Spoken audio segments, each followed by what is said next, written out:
నమస్కారం. నేను నగర మేయర్గా ఎన్నికైన తర్వాత తొలి బడ్జెట్ మీటింగ్ ఏర్పాటు చేయడం జరిగింది. దీనికి MLA Dhanpal Suryanarayana, MLC Mahesh Goud sir, అలాగే మేడం కలెక్టర్ మేడం కూడా హాజరైంది. దీనికి అన్ని పార్టీలు ఖచ్చితంగా ఆమోదం పరిచారు. వాళ్ళందరూ 341 crores మున్సిపల్ కౌన్సిల్ మీటింగ్ ఉంది 10 days లో.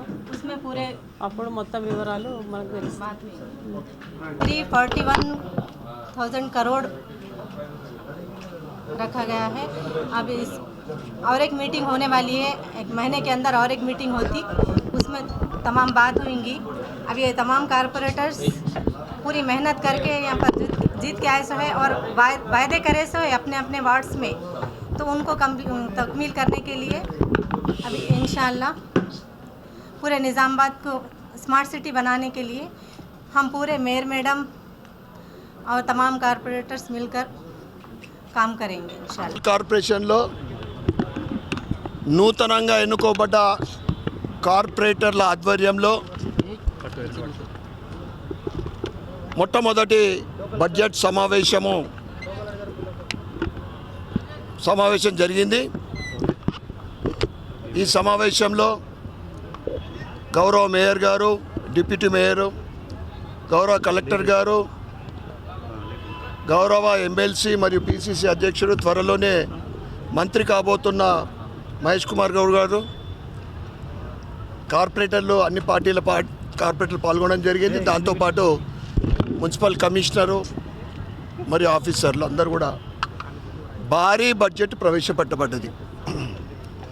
వాస్తవానికి ఎస్టిమేషన్కు, ఖర్చుకు అలాట్ చేయడానికి ఒకదానికి ఒకటి పొంతన లేదు. ఎగ్జాంపుల్ 30 కోట్లు ప్రతి నియోజక అభివృద్ధికని ఈ బడ్జెట్లో ఉంది. అంటే 50 లక్షల రూపాయలు ఖచ్చితంగా వాళ్ళు ఇవ్వాల్సిందే. Bharatiya Janata Party floor leader Pramod మరియు నేను అనేక అంశాల మీద మేము మాట్లాడడం జరిగింది. ముఖ్యంగా దుబారా ఖర్చులు తగ్గించాలి, అవినీతి తగ్గించాలి. బయట చెప్పుకుంటూ ఉంటారు మున్సిపల్ అంటే అవినీతికి కేర్ ఆఫ్ అడ్రస్ అని. దాంతోపాటు అనేక ఆదాయ వనరులు బ్రేక్ అవుతూ ఉన్నాయి. అన్ఈవెన్ ట్యాక్సేషన్, ఎక్కువ ట్యాక్సేషన్ ఉన్నదానికి ఎక్కువ తీసుకున్నాడు, తక్కువ ఉన్నదానికి ఎక్కువ తీసుకున్నాడు, లేదా ఎక్కువ ఉన్నదానికి తక్కువ తీసుకున్నాడు. ట్యాక్సెస్ లేని కూడా కన్స్ట్రక్షన్స్ ఉన్నాయి. అదేవిధంగా మొన్న ఎలక్షన్ కన్నా ముందు 8 కోట్ల బకాయా, ఇట్లా 100 కోట్ల బకాయిలు ఉన్నాయి. మరియు రెంట్స్ కానీ, హోర్డింగ్స్ కానీ, ఇతర ఆదాయ వనరులన్నీ కూడా పెంచుకొని నిజామాబాద్, ఇందూరు నగర అభివృద్ధికి ఖర్చు పెట్టాలని మేము డిమాండ్ చేసినాం. ముఖ్యంగా తెలంగాణలో వరంగల్ తర్వాత అతిపెద్ద ఇందూరు నగరం బ్యూటిఫికేషన్కు బాగా వెనుకపడ్డది. రోడ్లు సరిగ్గా ఉన్నాయి, డ్రైనేజ్ సరిగ్గా ఉండదు, గ్రీనరీ అస్తవ్యస్తంగా. ముఖ్యంగా ఒక సర్కిల్ కూడా, ఒక్క సర్కిల్ కూడా ఇక్కడ డెకరేటివ్ లేదు. తర్వాత మాస్టర్ ప్లాన్ విషయం నేను 2 days బ్యాకే అసెంబ్లీలో కూడా మాట్లాడినా. నిజామాబాద్ నగరంలో జరుగుతున్న కబ్జాల విషయం మాట్లాడినా. 2 చెరువులు, బొందెం చెరువు మరియు పులాంగ్ వాగు, ఇవన్నీ కూడా కబ్జాకు అవుతున్నాయని మాట్లాడడం జరిగింది. ఇక్కడ కూడా మున్సిపల్లో మాస్టర్ ప్లాన్ ఇంప్లిమెంట్ చేయాలి. దాన్ని కొద్ది సవరణ కూడా చేయాలి. అందరు ప్రజల అభిప్రాయము డివిజన్ వైజ్గా అభిప్రాయ సేకరణ చేసి. ఎందుకంటే ఇష్టం వచ్చిన రీతిలో గత బీఆర్ఎస్ ప్రభుత్వము అందుకే ప్రజలు తగిన శాస్తి బుద్ధి చెప్పారు, అందుకే పక్కన పెట్టారు. మాస్టర్ ప్లాన్ ఇంప్లిమెంట్ చేయాలా.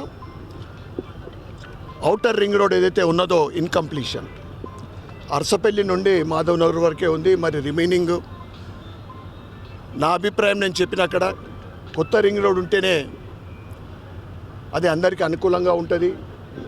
ఎందుకంటే 50% ఎందుకు ఆగిపోయిందంటే అక్కడ నిర్మాణాలు ఉన్నాయి, ప్రజలకు కూడా ఇబ్బంది కావద్దు. వీటన్నిటికీ కావలసిన నిధులు రాష్ట్రం నుంచి వచ్చేటి ఏమి వస్తలేవు. కేంద్రం నుంచి రావాల్సిన నిధులు తప్పకుండా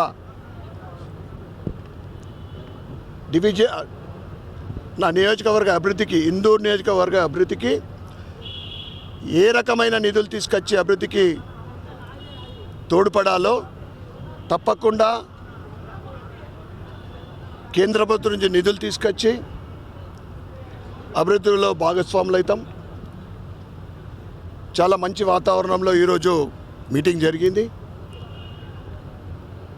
మహేష్ కుమార్ గారు కూడా ప్రతిసారి చెప్తూ ఉంటాడు, నేను కూడా చెప్తూ ఉంటా, ఎలక్షన్లప్పుడే పార్టీలు, ఆ తర్వాత అందరం కలిసికట్టుగా అభివృద్ధిలో భాగస్వాములు అవుతాం. అనేక అంశాల విషయం మాట్లాడడం జరిగింది.